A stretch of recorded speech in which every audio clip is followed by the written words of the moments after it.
Picture this: a single artillery shell sitting in the mud of a French trench, its distinctive silver band glinting in the weak winter sunlight of 1944. To the untrained eye, it's just another piece of ammunition. But to the American tank crew huddled nearby, that silver band represents something far more precious than gold.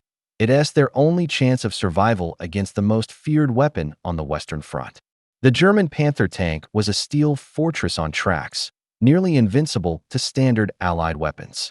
Its sloped armor could shrug off hit after hit, while its powerful gun could destroy a Sherman tank from over a mile away. Allied tankers were dying by the hundreds, their shells bouncing harmlessly off Panther armor, while German guns tore through them like paper. But then came HVAP, high-velocity armor-piercing ammunition, a revolutionary shell that could finally punch through that legendary armor.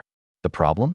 These wonder shells were so expensive, so difficult to manufacture, that the American military had to ration them like they were made of diamonds. Tank commanders received maybe 3 to 6 rounds per tank, if they were lucky. Some units went months without seeing a single one. This is the story of the silver-banded shell that could kill Panthers and the impossible choice it forced on Allied soldiers. Fire now and possibly survive, or save it for later and hope you live long enough to need it. By the winter of 1944, the Allied advance through Europe had become a nightmare for American tank crews. The German Panther tank had arrived on the battlefield, and it changed everything.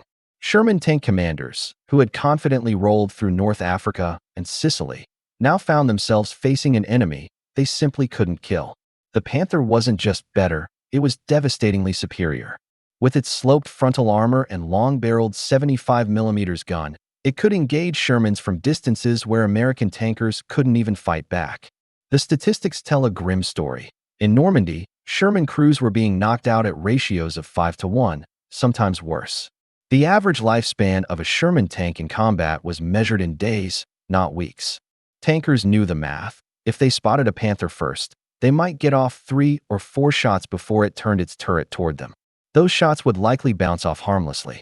Then came the flash of the German gun, and it was over. The psychological toll was crushing. Men climbed into their tanks each morning knowing they were riding in metal coffins, armed with pop guns against a superior predator. American engineers weren't sitting idle. They developed HVAP ammunition, a technological marvel that used a tungsten carbide core and dramatically higher velocities to achieve what standard shells couldn't. These rounds could penetrate Panther armor at combat ranges, finally giving Allied tankers a fighting chance. Field tests were extraordinary. At 1,000 yards, HVAP could punch clean through the Panther's frontal armor. Crews who got their hands on these shells called them miracle rounds, the equalizer they'd been praying for. You could identify HVAP ammunition instantly by its distinctive silver-colored band around the shell casing, a marking that became legendary among tank crews. But there was a devastating catch that turned this miracle into an agonizing dilemma. HVAP rounds required tungsten, a rare strategic material that was in desperately short supply. The manufacturing process was complex and expensive. Production couldn't keep pace with demand, not even close. The U.S. Army was fielding thousands of tanks and tank destroyers across Europe and the Pacific, all competing for the same tiny pool of HVAP ammunition. The result was rationing so severe it bordered on the absurd. A single Sherman might receive 3 HVAP rounds to last an entire campaign. Some units reported going through major engagements without receiving any at all. Tank commanders found themselves in an impossible position. They finally had a weapon that could save their lives and kill Panthers, but they weren't allowed to use it freely. Every shot required justification. Some units implemented radio protocols where crew commanders had to request permission before firing HVAP, explaining why the target warranted using such a precious resource. It was like being handed a life preserver, but being told you could only inflate it once. So choose your drowning moment wisely. If you want to hear more stories like this, the untold weapons, the impossible choices, the forgotten heroes of history's greatest conflicts, hit that subscribe button right now and turn on notifications. We're diving deep into military history every single week, uncovering the stories that textbooks missed and bringing you the human drama behind the hardware.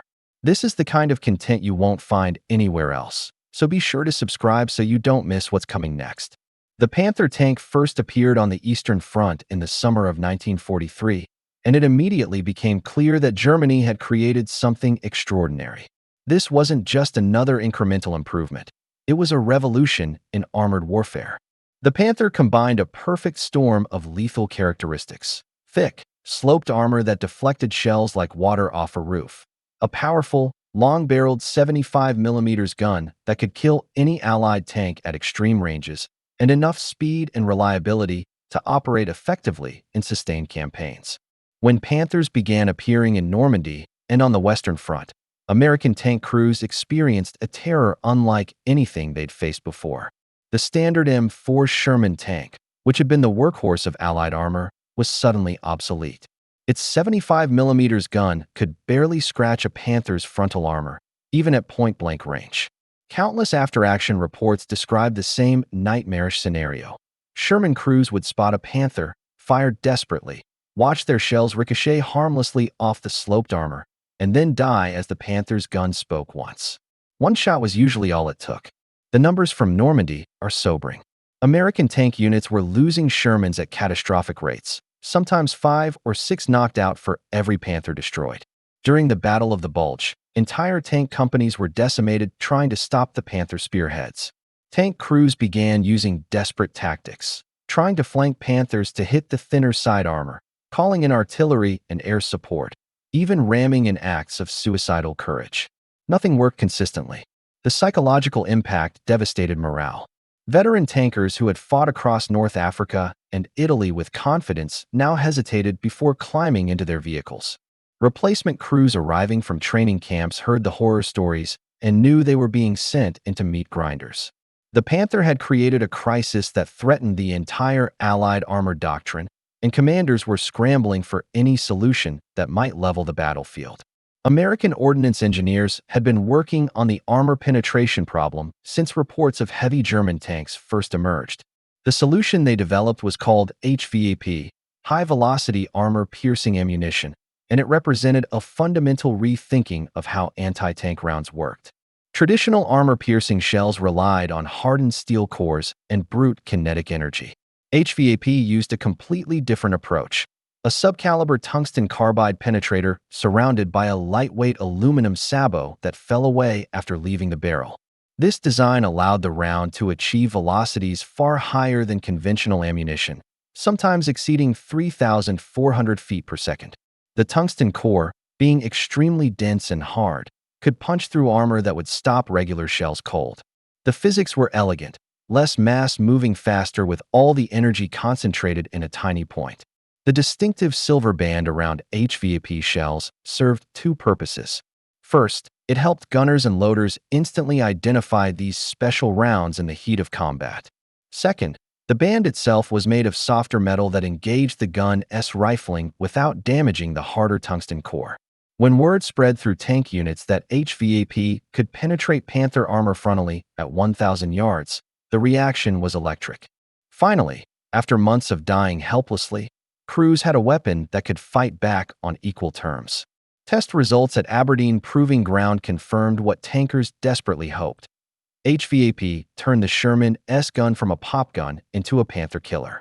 At typical combat ranges of 800 to 1,200 yards, HVAP had better than a 50% probability of penetrating the Panther's frontal armor. Against side armor, it was nearly guaranteed. But the miracle came with a curse. Tungsten was one of the scarcest strategic materials in the Allied arsenal. The United States was producing tungsten for machine tools, armor-piercing cores, and dozens of other critical war applications. Every HVAP shell required significant amounts of this precious metal, and production was bottlenecked by both raw material shortages and complex manufacturing processes. The demand was astronomical: thousands of tanks and tank destroyers across multiple theaters, all needing HVAP. Supply could never match need. The rationing of HVAP ammunition created one of the war's strangest and most frustrating contradictions. American industry had solved the technical problem of killing Panthers, but logistics transformed that solution into a cruel tease. Tank companies that should have received hundreds of HVAP rounds per month were lucky to get a few dozen. Individual tanks might receive 3 to 6 rounds, period. Some units reported going through entire campaigns without seeing a single HVAP shell. The allocation system was bureaucratic and rigid. Higher headquarters controlled distribution, parceling out HVAP based on anticipated enemy tank concentrations and unit priority. Frontline commanders had almost no discretion. The result was agonizing for the men whose lives depended on these shells. Tank commanders developed elaborate mental calculus around HVAP usage. Do you fire at the first Panther you see, guaranteeing a kill but leaving yourself defenseless for the rest of the battle? Or do you hold your HVAP in reserve, gambling that you'll survive long enough to face an even more dangerous threat? Some commanders treated their HVAP rounds like sacred relics, refusing to fire them unless certain of a kill. Others burned through their allocation immediately, reasoning that surviving today mattered more than worrying about tomorrow. Radio protocols in some units required crew commanders to request permission from the battalion before firing HVAP, explaining why the target warranted such a precious resource. Imagine the absurdity: spotting a Panther bearing down on your position and having to radio back to ask if you're allowed to shoot the one thing that might save your life. An informal black market emerged between units.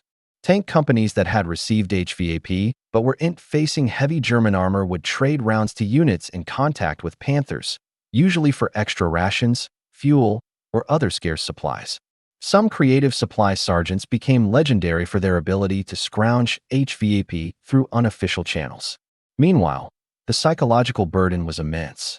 Knowing you possessed the capability to survive but were permitted to use it freely created a special kind of hell. Crews felt betrayed by their own supply system, armed with a wonder weapon they couldn't actually fire. The rationing policy, while necessary given tungsten scarcity, turned every engagement with Panthers into an impossible ethical and tactical dilemma that weighed heavily on young men already carrying too much. When HVAP rounds finally made it into combat, they proved every bit as lethal as promised.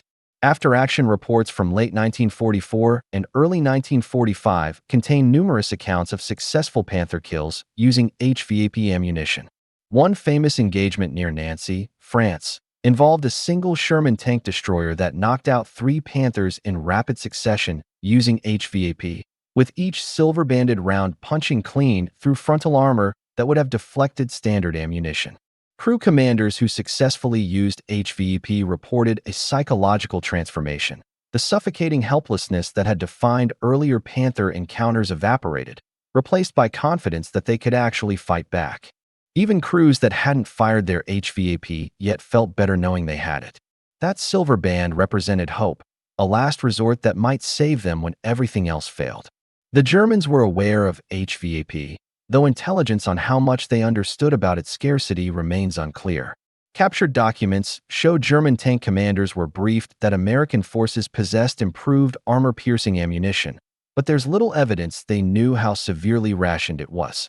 Had German intelligence realized Allied tankers possessed only a handful of these super rounds per tank, they might have adjusted tactics accordingly. Instead, the mere existence of HVAP likely made German Panther crews more cautious, never knowing which Sherman might have the shells to kill them. By early 1945, HVAP availability improved modestly as production ramped up and the tungsten supply chain stabilized. Some units began receiving 10 to 15 rounds per tank rather than 3 to 6. This was still nowhere near the unlimited supply tankers wanted, but it made a measurable difference in combat effectiveness and survival rates. The Panther threat itself diminished in the war's final months, though not primarily because of HVAP. Fuel shortages, maintenance breakdowns, and overwhelming Allied numerical superiority gradually neutralized the German armor advantage. The British Firefly tank, mounting a powerful 17-pounder gun, also provided effective anti-Panther capability. American tank destroyers with 90mm guns became more common. Yet HVAP remained symbolically important, proof that American industry and engineering could answer any challenge, even if logistics couldn't always deliver the solution in sufficient quantities. The silver-banded shell became legendary among tank crews, a technological triumph that showed what was possible when innovation met desperation on the battlefield. The story of the silver-banded HVAP shell reveals a truth that history often overlooks. Wars aren't won just by who has the best weapons, but by who can produce and deliver those weapons when and where they're needed most.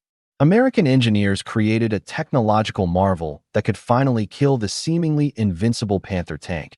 But tungsten scarcity transformed that miracle into an agonizing choice for the men who needed it most. Even the most revolutionary weapon becomes nearly useless if you can only fire a handful of shots per battle. The legacy of HVAP extended far beyond World War II. The lessons learned about subcaliber penetrators and high-velocity ammunition directly influenced the development of modern tank rounds like APDS and APFSDS that arm today's main battle tanks. But beyond the technology, there is a human story here that deserves remembering. Young men making impossible life-or-death decisions about which shot to take, which moment justified using their last chance at survival. The tension between technological capability and logistical reality remains a fundamental challenge in modern warfare, as relevant today as it was in the frozen fields of Europe 80 years ago. What other game-changing weapons were held back by production problems or supply shortages? Drop your thoughts in the comments below. I love hearing from you. If you enjoyed this deep dive into forgotten military technology, make sure you check out our video on the British Firefly tank, the other Panther killer the Germans learned to fear. That link is in the description right now. Hit that like button if you want more untold stories from history's battlefields, and subscribe so you never miss an upload. Thanks for watching, and I'll see you in the trenches next time.